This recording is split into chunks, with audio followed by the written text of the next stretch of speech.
All right, so I wanted to make a quick little video about the first new vehicle I bought and about one of the best salespeople I ever came across.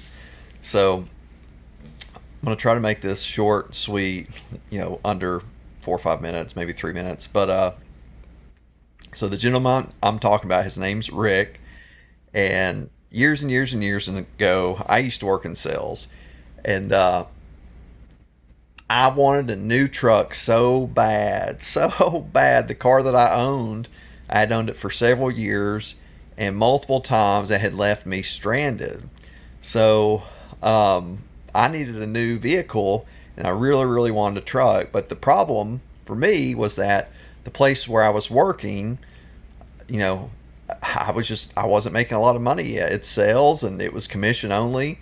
Um, uh, I mean, 100% commission. If you didn't make a sale, you didn't get a paycheck. Or if you did get a paycheck, you had to pay it back out of your next commission. And that money that they gave you, the draw, was like 250 bucks a week. It was enough money to pay for your dry cleaning and to put gas in your car so you could come back to work. And if you've ever had a job like that, then you know how scary it is to go buy things on credit. And I had worked really hard my whole life to build up my credit so that one day, I could maybe start a business with it or buy a house with it.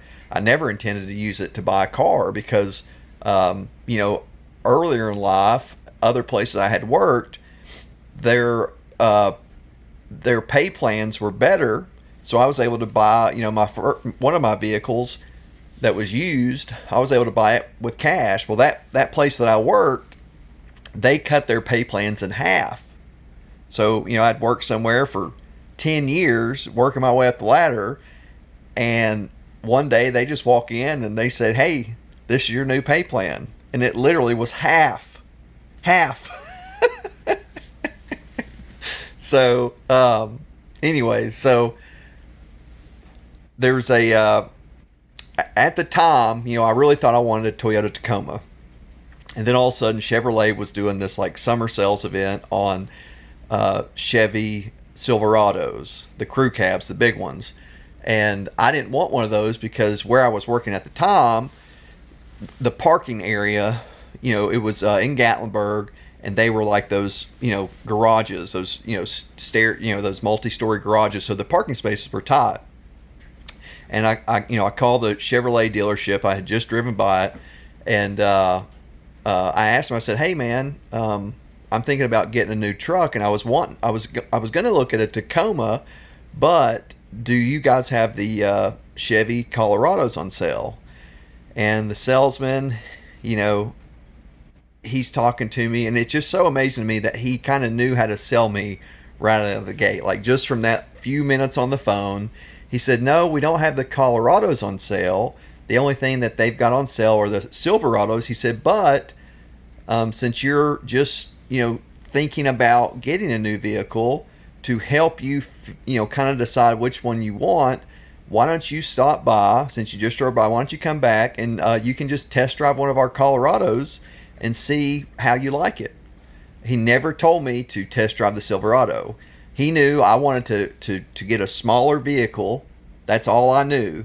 So he got me to come in, test drive a Colorado, and so I'm test driving the Colorado, and we get to talking, and he doesn't try to sell me anything. He's just sitting there talking to me, getting to know me, and at one point, I'm just telling him about my sales experience and all this different stuff, and then, he's just listening to me and listening and listening and listening.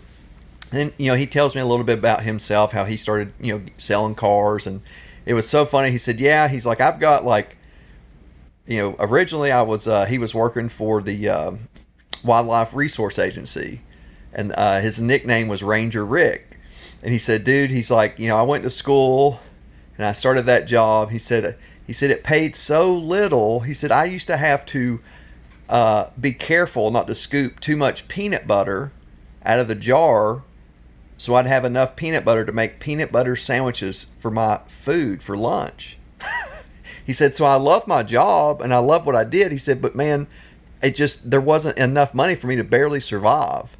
And he's like, that's how I got to selling cars. And he says, what's funny is that as a a wildlife resource officer, he's like, people really don't like you when you have to go up to them. He said car sales is the same way. Nobody likes car salesmen. And I started laughing because being a salesperson myself, a timeshare salesperson, I could totally relate to that. And anyways, so we test drive the Colorado. And I'm like, okay, this isn't bad. And I was like, are you sure you can't cut me a deal on this Colorado? What he didn't know is that my car, it wouldn't even start. Once I got to the dealership, it was dead. Okay. So I needed to buy a vehicle. I didn't tell him that. And so he's like, no, the only thing we've got on sale are the Silverados. He said, I know you don't want a truck this big. He said, but if you would, just for my own peace of mind, he said, will you just test drive one and just make sure it's not what you want. Just test drive it for just a few minutes. And I was like, dude, I really don't want one of those because they're too big. He said, I know, but just test drive it anyways. Okay. What else? What do you got to lose? I was like, okay, fine. So I get in that sucker and I start test driving it.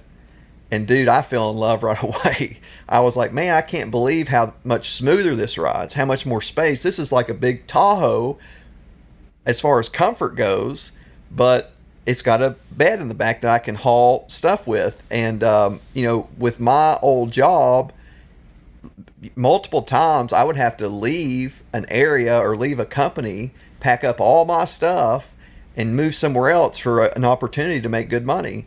And, I can't tell you how many times I've moved, and that truck was a way for me to go to a new place eventually. So I'll never forget, after I test drove the truck, I said, well, let's go into the back office and just show me the best deal you can give me. And, if the deal's right, I'll just, we'll see what happens. So he puts up the numbers, brings them out. Everything looks great. I did not have the money to make the down payment. My job was so unstable, I didn't know if I'd be able to pay for the truck. As a matter of fact, the sale that I had made 2 days before buying this truck, that sale was going to give me the money to buy the truck, and the people canceled the day before. So I had like this dream come true where I was going to buy this truck after I'd made that sale, and the next day it cancels and the dream's gone. Now in this moment, I'm like, I'm buying the truck anyways. I have great credit. If I can't pay for it, then my credit doesn't matter anyways. It's just a number.